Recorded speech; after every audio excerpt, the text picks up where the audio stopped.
প্রতিটা মানুষই অসম্পূর্ণ কোনো না কোনো দিকে, তাই না? সেটা ব্যক্তিগত বিষয় হোক আর সামাজিক বিষয় হোক আর হোক সেটা অর্থনৈতিকভাবে।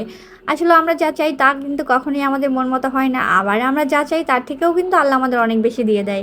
যেমন আমরা অনেকেই আছি খুবই মানে কি বলবো হতাশাগ্রস্ত হয়ে থাকি। ভালো বর, ভালো ঘর সবসময় কিন্তু একসঙ্গে পাওয়া যায় না। তবে আমার মনে হয় ভালো ঘরের চেয়ে ভালো বরটা পাওয়া অনেক বেশি ইম্পর্টেন্ট, যে মানুষটা তোমাকে সারা জীবন আগলে রাখবে নিজের মতো করে।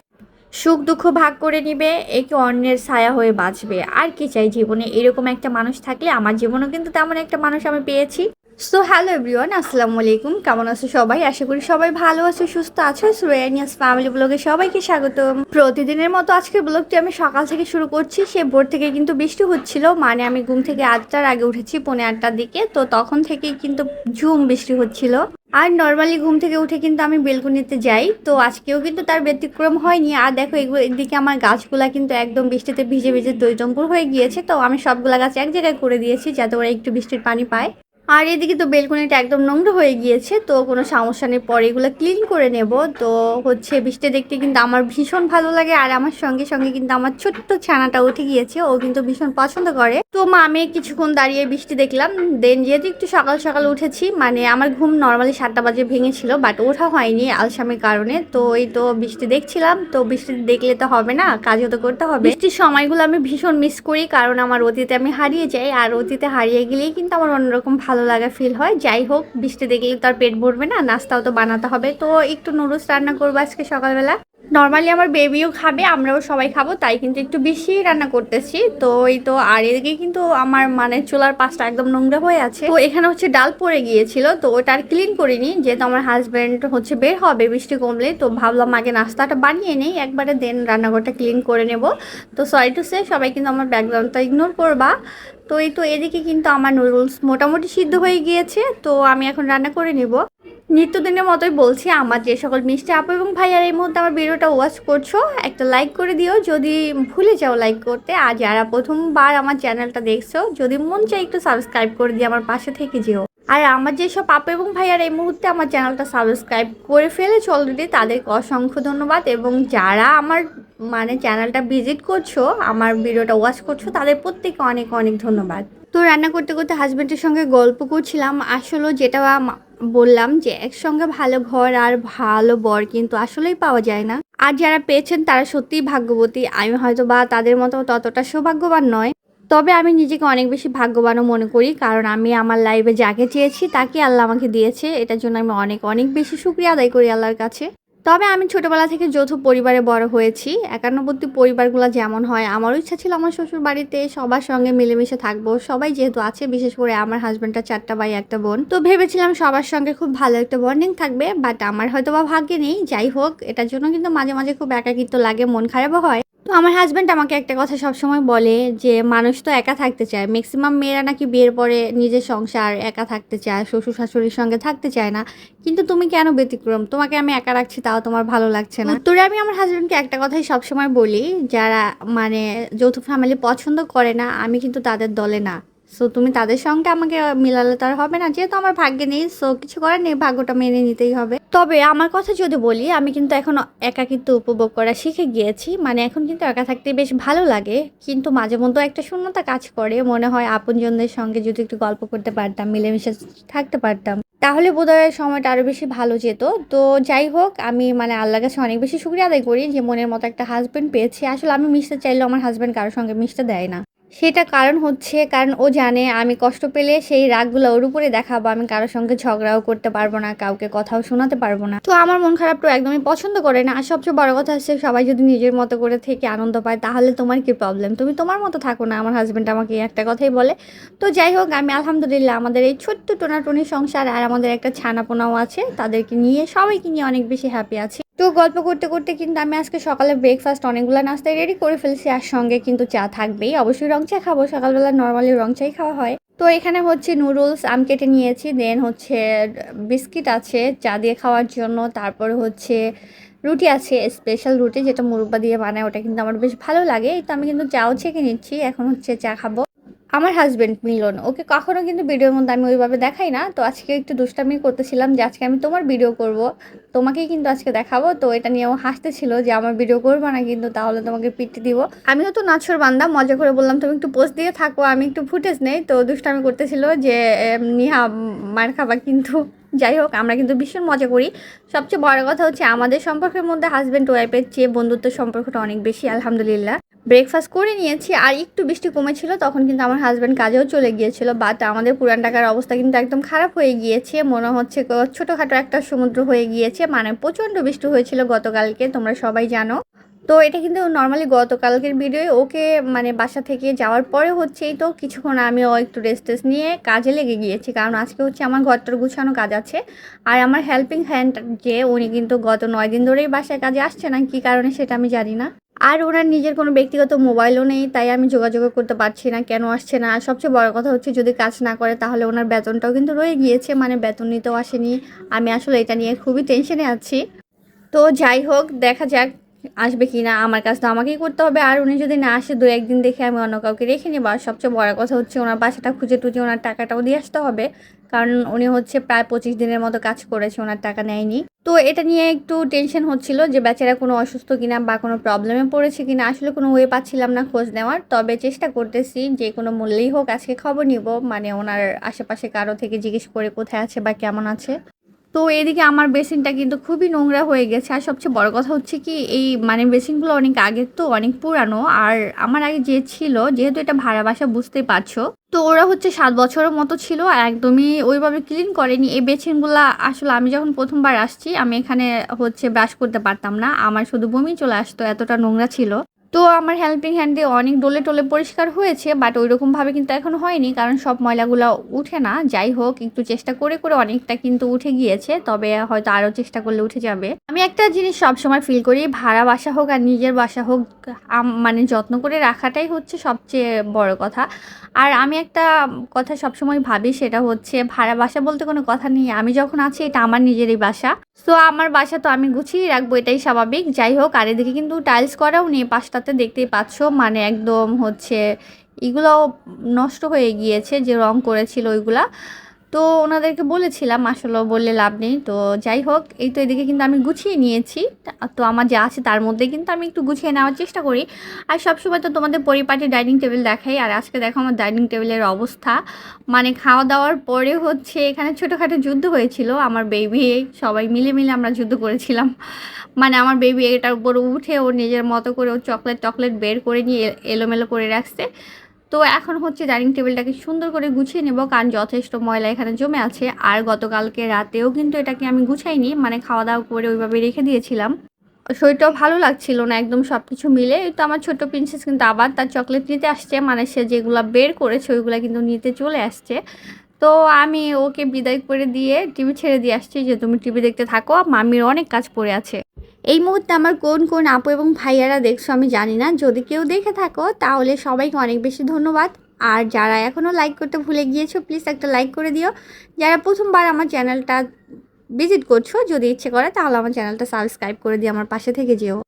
তো আজকে রান্নাবান্নার মানে দুপুরে রান্নাবান্না ওইভাবে করা হবে না, কারণ হচ্ছে রাতেরবেলা খিচুড়ি রান্না করব সেই জন্য। আর গতকালকে রাতে রান্না করেছিলাম মাছ, ডাল, তারপর হচ্ছে ঢ্যাঁড়স ভাজি, সব কিছুই কিন্তু রয়ে গিয়েছে।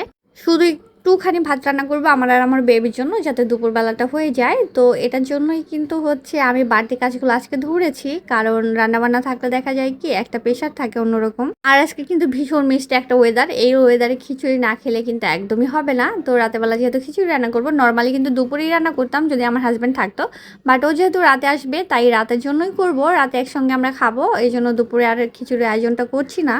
তো ভাবলাম আজকে একটু বাড়তি কাজে করে ফেলি, মানে সব কিছু ডিপ ক্লিন করে ফেলি। এদিকে হচ্ছে আমি টেবিলের কাভারগুলো কিন্তু ধুয়ে নিয়েছিলাম, মানে 3টা চেয়ারে আগেই লাগিয়ে নিয়েছি। আর 3টা চেয়ারে লাগানো হয়নি, মানে ওই পিছনে যে চেয়ার 2টা আছে, তো ওই 2টাতে লাগাবো পরে, 4টাতে লাগিয়েছিলাম, একটা কিন্তু আমার বেবি খুলে ফেলেছে। তো ভাবলাম সব কিছু গুছিয়ে নেই, দেন হচ্ছে টেবিলের মানে চেয়ারের কাভারগুলো সেগুলোও কিন্তু লাগাবো। আমার মনে হয়েছিল এই কাজগুলো করতে আমার বেশি একটা সময় লাগবে না, বাট যখন শুরু করলাম তখন মনে হলো না, এখানে তো টেবিলটা গুছাতে আমার আধা ঘন্টা খেলনাটার উপর লেগে গেল। আমার বাচ্চার এত খেলা টেলা মানে কি বলবো, প্রচুর খেলনা টেলনা এখানে সেখানে ছড়িয়ে ছিটিয়ে রাখে, কাপড় টাপড়। যাই হোক, ওর তো যাওয়ার কোনো স্কোপ নেই, সারাদিন বাসার মধ্যেই থাকে, তাই আর আমি কিছু বলি না, সবসময় একটু অগোছালোই থাকে। থাকুক না অগোছালো, তবুও যদি আমার বাচ্চাটা ভালো থাকে, ও আনন্দতে থাকে, ওই যদি খেলে মজা পায়, তাহলে অগোছালো বাসাতে আর কি বাসা যায়। তো এই জন্য হচ্ছে মানে মাঝে মধ্যে হয়তো বা তোমরা ভাবতে পারো যে আপুর বাসাটা একদমই গুছানো না, তবে আমি গুছিয়ে রাখার চেষ্টা করি, বাট একদমই গুছানো থাকে না। আমার বেবিটা যতক্ষণ ঘুমানো থাকে ততক্ষণই আমার বাসাটা সুন্দর পরিপাটি থাকে। কিন্তু আলহামদুলিল্লাহ, আমার বাসার সৌন্দর্যই আমার মেয়ে, আর আমার মেয়ে নষ্ট করবে না তো কে করবে। আমি সবসময় কিন্তু এই সান্ত্বনা নিয়েই থাকি। যদি অগোছালো আমার ভালো লাগে না, তবে অনেকটা অভ্যাস এখন কিন্তু বাচ্চার জন্য হয়ে যাচ্ছে। কারণ এই টেবিলটা দেখতেছো, আমি এখন গুছিয়ে যাব, একটু পরে এখানে গ্লাস রাখবে, তার খেলা রাখবে, পুতুল রাখবে, এটা সেটা রেখে দিয়ে যাবে। তো আমি আমার বাচ্চাকে সবসময় নিয়মের মধ্যে রাখি না, শৃঙ্খলা বোধ ভালো, বাট অতিরিক্ত কিন্তু কোনো কিছুই ভালো না। আর আমি মোটামুটি বাকি তো অফ ক্যামেরায় করে তোমাদের সঙ্গে শেয়ার করলাম, কারণ না হয় অনেকটা বড় হয়ে যেত ভিডিওটা। যেটা বলছিলাম, শৃঙ্খলা বোধ অবশ্যই ভালো, বাট অতিরিক্ত কোনো কিছু ভালো না। আমি ওকে মাঝে মধ্যে একদমই ওর নিজের মতো করে ছেড়ে দেই, মানে সেটা হোক খেলনা দিয়ে হোক, ড্রেস দিয়ে হোক। মাঝে মধ্যে হচ্ছে আমি ওর ড্রয়ারটা খুলে দেই, তুমি কোন ড্রেসটা পরবে বের করো, ও নিজের মতো করে সবগুলা ড্রেস বের করবে, ও নিজে চুজ করবে। এগুলো হচ্ছে বাচ্চাদের আনন্দের বিষয়, ভালো লাগার বিষয়। তো আমি মাঝে মধ্যে এই জন্যই আমার বেবিকে ছেড়ে দেই।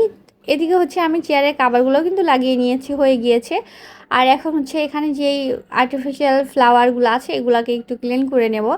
নর্মালি যেহেতু এটা বেডরুমের মধ্যে থাকে, আর বেডরুমে বুঝতে পারছো ফ্যান কিন্তু অলওয়েজ ঘুরতেই থাকে, আর এখানে কিন্তু ধুলাবালি ময়লাটাও বেশি জমে, তো আমি প্রতিদিনই একটু একটু করে ক্লিন করে রাখি। লাস্ট কিন্তু 2 দিন ক্লিন করা হয়নি, তো আজকে তো করতেই হবে, না হয় কিন্তু একদম ময়লা পড়ে যাবে। তো মোটামুটিভাবে আজকে আমার বেডরুমটা আমি পুরাটাই ক্লিন করে নেব। আর বিছনার চাদরটাও যেহেতু চেঞ্জ করব, তো ভাবলাম হচ্ছে ওয়ালটাও ক্লিন করে ফেলি। আর আমি খুব একটা মানে ময়লা জমতে দেই না উপরটাতে, কারণ বেশি যদি ময়লা জমে যায় আমার নিজেরই পরিষ্কার করতে হবে, আর নিজেরই কষ্ট হয়ে যাবে।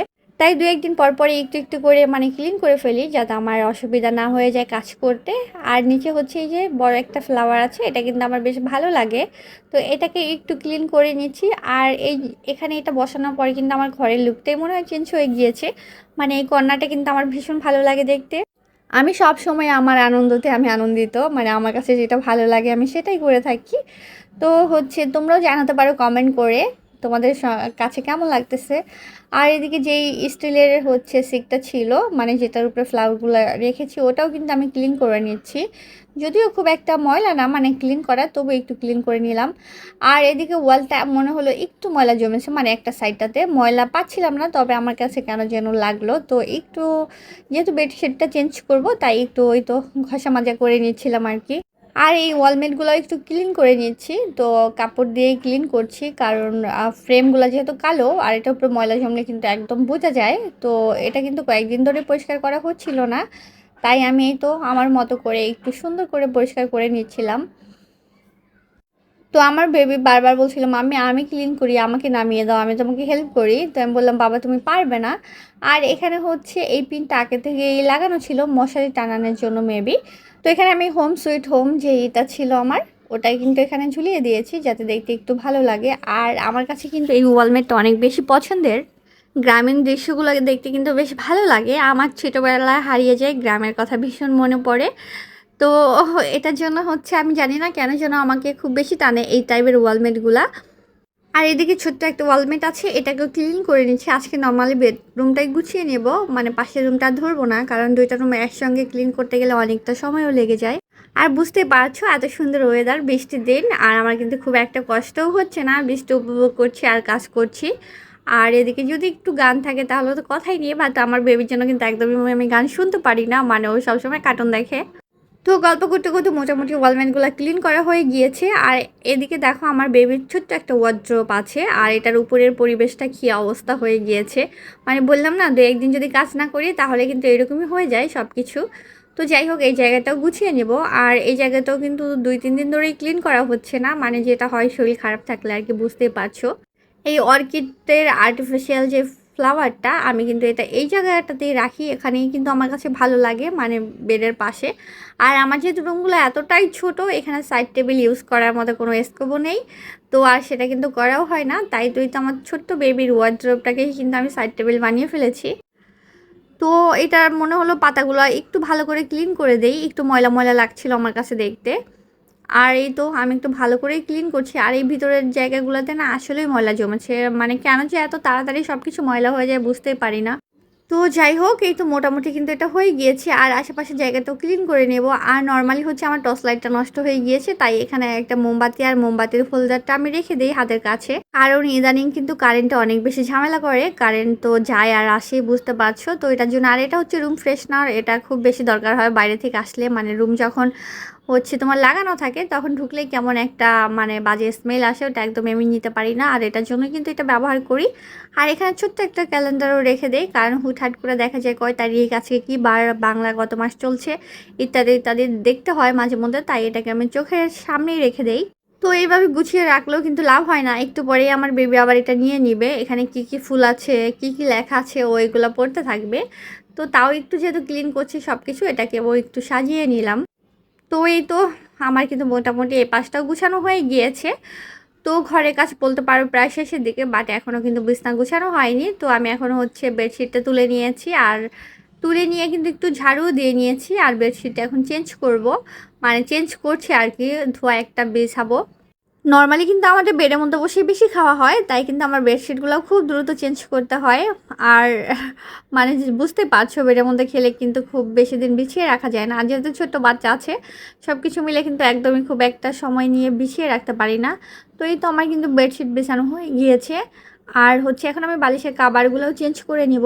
তো এই বেডশিটটা মোটামুটি কয়েকদিনই কিন্তু বিছানো ছিল, পিঙ্ক কালার, এটা মানে খুব একটা ময়লা হয়নি, এই জন্য তোলাও হয়নি। তো এই তো সব কিছু কিন্তু মানে হয়ে গিয়েছে, বালিশ টালিশ সব কিছু চেঞ্জ করে নিয়েছি, এখন হচ্ছে অন্য কাজে চলে যাব। ইদি সারপ্রাইজ! হ্যাঁ, মামিকে কোনটা দিবে? আচ্ছা, মামিকে একটা দাও। এটা দিয়েছো, মানে এই ছোট্টটা মামিকে দিয়েছো আর তুমি বড়টা নিয়েছো? দেখি দেখি, দাঁড়াও, এটা ছবি তুলে হাত ছড়াও। এই যে এটা হচ্ছে, দেখো একটু ছোট আর বড়, হ্যাঁ এই বড়টা হচ্ছে নিদির আর এই বেবিটা হচ্ছে মামির, তাই না? হ্যাঁ, আচ্ছা ঠিক আছে। এত বড় আইসক্রিম তোমার? আচ্ছা খাও খাও।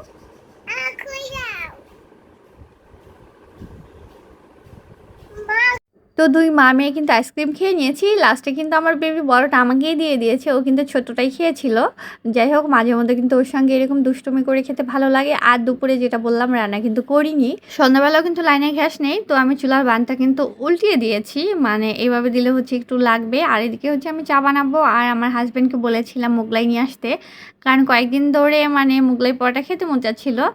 তো ও আমার জন্য মোগলাই পরোটা নিয়ে আসছে, আর এই তো চা দিয়ে খাবো, এটা কিন্তু বেশ ভালো লাগে আমার খেতে। তো ও খাবে না, কারণ হচ্ছে সে একটু ব্যস্ত আছে। আর তো আমি খাবো, আর হচ্ছে ব্যস্ত আছে বলতে আবার কিন্তু বাইরে চলে গিয়েছে মানে তার কাজে। তো আর কিছুটা আমার বেবির জন্য রেখে দিয়েছি, কারণ আমার বেবি কিন্তু এখন অলরেডি ঘুমাচ্ছে, ঘুম থেকে উঠলেই ও খাবে।